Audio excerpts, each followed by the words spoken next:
Nang makapagtapos si Rizal, siya ay nagpasyang magpatuloy sa kanyang pagpapakadalubhasa sa ibang bansa, partikular na sa Espanya. Ako nang bahala kay Inay, kay Pepe. Basta pagbutihin mo yung pag-aaral. Mag-ingat ka palagi. Tatapos ako ng medisina, kuya. Ako mismo gagamot kay Inay Total. O siya, hindi ka natuloy natin ang iyong pasaporte.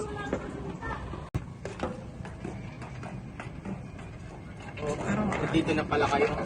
Narito na ang iyong pasaporte. Ikaw ay pansamantala magpublis sa ngalang Jose Mercado upang hindi ka matunto ng mga Espanyol. Ito bawal mo. Maraming salamat po. Ikaw ay mag-iingat, Pepe. Ipagdarasal ko ang iyong ligtas na paglalakbay. Siya ay sumakay sa barkong Salvadora patungong Espanya. Habang nasa barko, ay nakisilamuha rin siya sa ibang pasahero. Habang naglalakbay, ay naibigay na ng kanyang kuya Pasiano ang liham pamamaalam ng kanyang ginawa para sa kanyang magulang at sa kasintahan na si Leonor.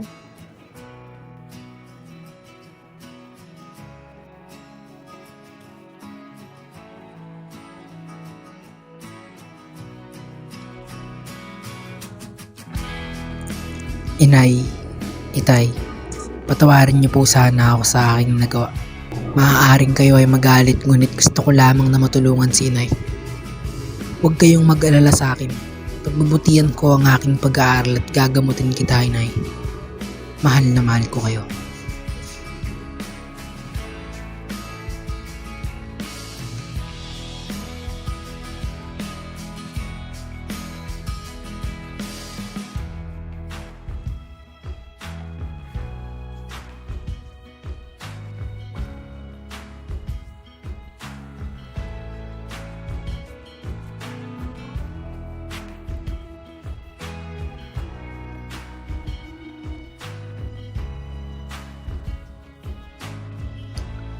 Mahal kong Leonor, alam kong maaari kitang masaktan sa aking ginawa ngunit sana'y ito'y iyong maunawaan.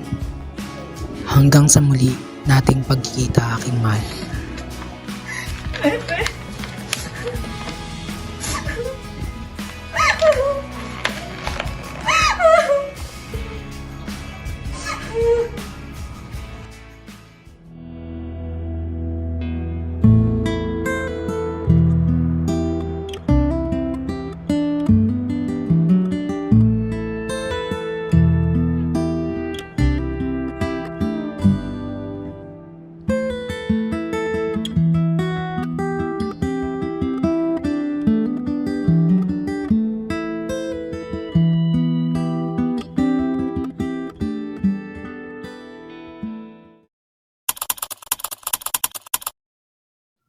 Hindi ko inakalang magiging mahaba ang aking paglalakbay. Ang barkong aking sinakyan ay dumaong sa iba't ibang lugar.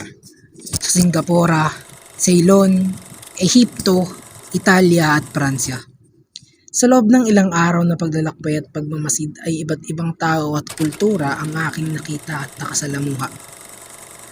Ang mga tanawin ay sadyang kakaiba at nakahahalina. Ibang-iba ito sa aking bayang Sinilangan, na kung saan ang mga dayuhan pa ang namumuno at kung sino pa ang nakatira ang sila pang mga alipin.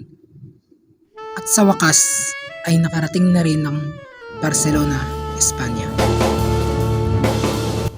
Sa unang tapa ko sa lupa ng Espanya ay ibang-iba ito sa aking naiisip. Na ang mga tao rito ay may higpit tulad ng nasa Pilipinas ngunit ibang-iba rito. Ang mga tao ay mapagpatuloy at bukas ang puso at dito ay mapagmamasdan ng kalayaan at liberalismo. Sa ilang araw ng aking pananatili sa Barcelona, aking naisulat ang artikulong El Amor Patrio. Ito ay aking ipinadala sa Maynila at nailathala sa Diaryong Tagalog sa tulong ng aking kaibigan na si Basilio Teodoro Moran. Magandang araw, kaibigan. Akin nang nabasa ang mga artikulong iyong iniakta. Ako ay labis na namangha at natuwa sa iyong aking galing sa pagsulat ng mga ito. Kung iyong nanaisin, ako ay hihiling sa iyo ng marami pang artikulo.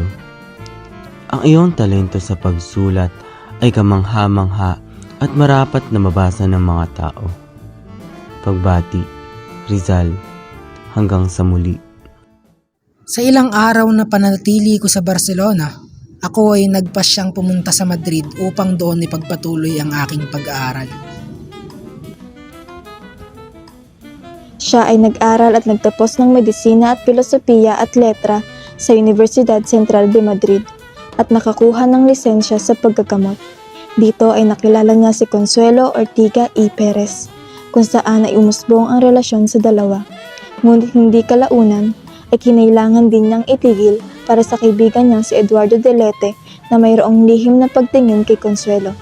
Siya rin ay gumawa ng tula para sa Binibini, ang La Señorita Coer. Nang makapagtapos sa Universidad Central de Madrid, siya ay nagtungo sa Paris upang magpakadalubhasa naman sa ophthalmolohiya. Dito ay nagsanay siya sa ilalim ng isang kilalang manggagamot na si Dr. Luis de Record.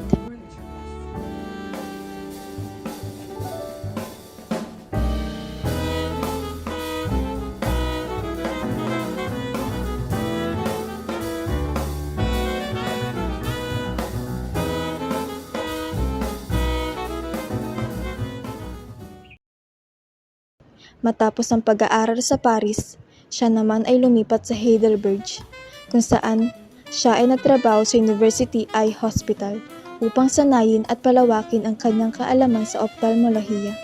Dito rin ay isinulat niya ang tulang A las Flores de Heidelberg, dala ng kanyang kamanghaan sa ganda ng lugar.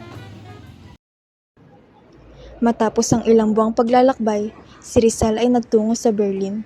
Dito na niya natapos at nailimbag ang pinakaunang nobela na kanyang ginawa, ang Noli Me Tangere.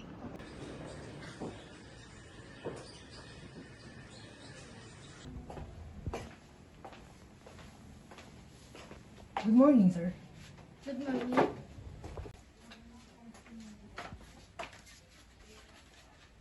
How much would it cost to print this?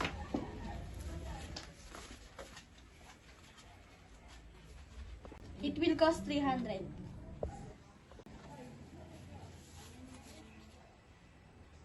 Can it be lowered? My money is not enough.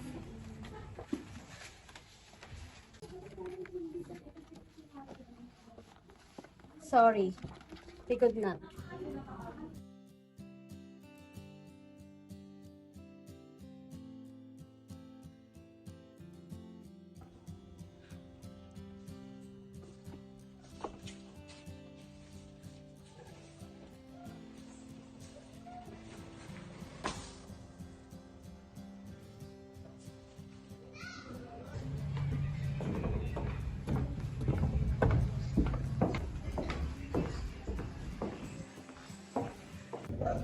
Pepe.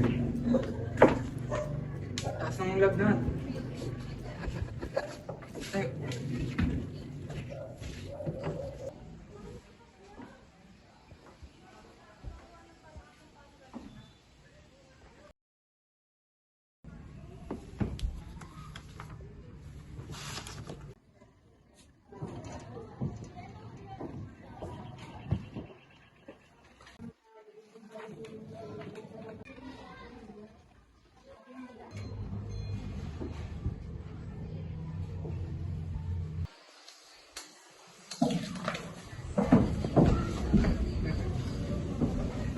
Magpahinga ka muna at mataas ang iyong temperatura.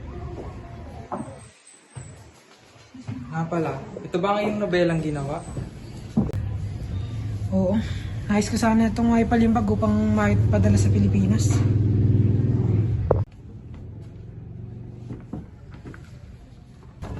Ako nang bahala rito. Siguradong magugustuhan ito ng ating mga kapwa Pilipino. Huwag kang mag-alala. Mabayaran din kita. Huwag mo munang isipin iyon. Sa ngayon, magpagaling ka muna. Salamat, Maximo.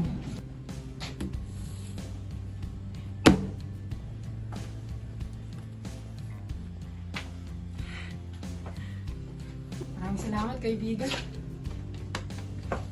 Sa iyo na ito rin ng kopya para salamat ko sa mga naitulong mo sa akin. Maraming salamat kaibigan sa iyong ginawang kabutihan para sa ating bayan.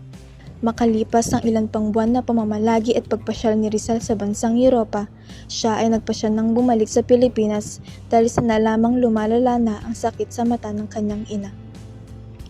Sa kanyang pagdating sa Pilipinas, ang kanyang unang ginawa ay ang paggamot sa kanyang ina. Nagtayo rin siya ng klinika para sa mga kapwa niyang Pilipino na nakararanas ng mga karamdamang parehas ng sa kanyang ina. Isang araw ay ipinatawag si Jose Rizal ng Gobernador General upang kausapin. Magandang umaga, General. Magandang umaga, Dr. Jose Rizal. Halika rito at maupo ka. Ako raw po yung inyong ipinatawag. Anong may paglilingkod ko sa inyo? Oo. May mga bali-balita ito rin gumawa ng nobela na nakasira sa lugar. Tama nga po na ako'y gumawa ng isang nobela, ngunit hindi yun ang aking bayan. Nais ko lamang na iparating sa ating mga kapwa Pilipino kung ano talaga ang nangyayari sa bayan. Kung ganun ako mismo ang babasa at hahatol dito. Kung ganun ay, kaya kabilin muna kita Don Jose de Andrada upang iukol sa iyo ang mga parata. Maraming salamat sa Gobernador General. Hindi nagtagal ay nalaman ng mga praile ang tungkol sa nobela ni Rizal at nagalit dahil sa kapangahasan ng nobela.